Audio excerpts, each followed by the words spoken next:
situation that happened to me, or I'd say it wasn't a situation, it was an atrocity that happened to me where I lost my entire family. If anyone thinks that it couldn't happen to them because they are not dark enough, or their noses are not long enough, or their eyes are not blue enough, or whatever color, believe me, it can happen to all of you if we are not vigilant. So, and education to me is the most important thing, because if we have education, we know that we are well aware of what has happened. And it happened to me. I was just a child. I was a fourth grader when the war broke out in 1939. And I'm Jewish, by the way, and I was born in Poland, and to a family of 2 parents and 5 children. I was just before the youngest, and I had 1 brother who were 4 sisters. And then when the war broke out, I'm sure that you have heard of the fact that Jewish children were not allowed to go to school, and Jews were not allowed to own anything of any kind of value, not even an animal. But of course, we couldn't, because hunger was so unbearable that to feed an animal would be taking away food from the child's mouth. And so it started with it just started very slowly, and really not slowly, but just every day there was a different rule, and these rules came until everybody was acclimated to the rules. We became so accustomed to them that one more rule, okay, another rule. My first experience was, I was at the time 10 years old, and my first experience was seeing men with beards. Now here we see lots of men with beards, but in Poland, Jews were having beards, religious Jews. My father didn't. My father was a baker, and he was just a regular person without a beard. No, he wasn't really religious at all. But religious Jews did have beards, and some of them wore the black garbs, and they were just like other religious people. And as soon as the Germans started occupying, my first experience was to watch a SS drag a man. I don't know how old, you know, when you are 10 years old, 11 years old, everybody is old. So I have no idea how old that man was, but he did have a beard, and the 2 assessmen grabbed a hold of him, and they grabbed his beard and started and cut it with a knife, cut the hair, the beard, with a knife, and the man's head kept on bouncing back while they were cutting his beard with a knife. And they were laughing and cutting, and it was, for them, it was a fun thing to do. But they didn't realize how our hearts were breaking just by watching. The second experience was when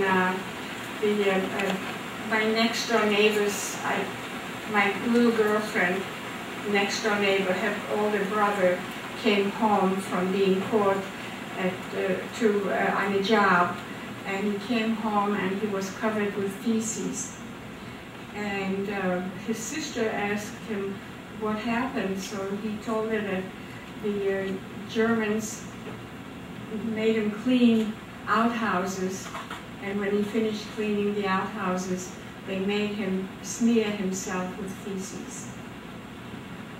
And so we ran upstairs and we grabbed buckets and we started pouring water on top of him to get it down, and the ground was getting yellow. And and then his mother came. There were stables. We didn't have cars in those days, but we did have stables with horses for transportation reason, and with horse and wagons, really. And so his mother came down, and she took him into a stable and with clean clothes, and she cleaned him up. And when he left the stable, he said, "I'll never be clean again." And then that's how it started. And then little by little, every day you would hear people, you would see people disappearing from their homes. And then they started looking for my father. The reason for that was before the war, before the occupation, my father was, like I said, a baker, and he was coming home from work in the morning with a loaf of bread under his arm. And he passed the street that he always did, and two Polish officials stopped him and told him that everybody that passes through here has to be questioned because one Polish official last night was murdered on that particular spot. And my father explained to them that he was a baker and he worked all night, he's just coming home. And they were very nice because my father didn't look like the typical Jew because he didn't have the beard and the garb and any of that. And so, and then they asked him for special reasons that they wanted to write down. So they asked him his name, and he said Jeremy Strayman. Well, Jeremy Strayman, you have to realize that Poland was also anti-Semitic even before the war. Polish people were quite anti-Semitic. There were pogroms and Jews were being killed. But it wasn't quite as atrocious as World War II. And so they really started beating. It was winter time. They started beating my father, and they left him for dead. But we had a dog named Snow, and he was his hair was as white as snow, and he realized, he knew when my father was coming home every morning, and he also knew that he didn't.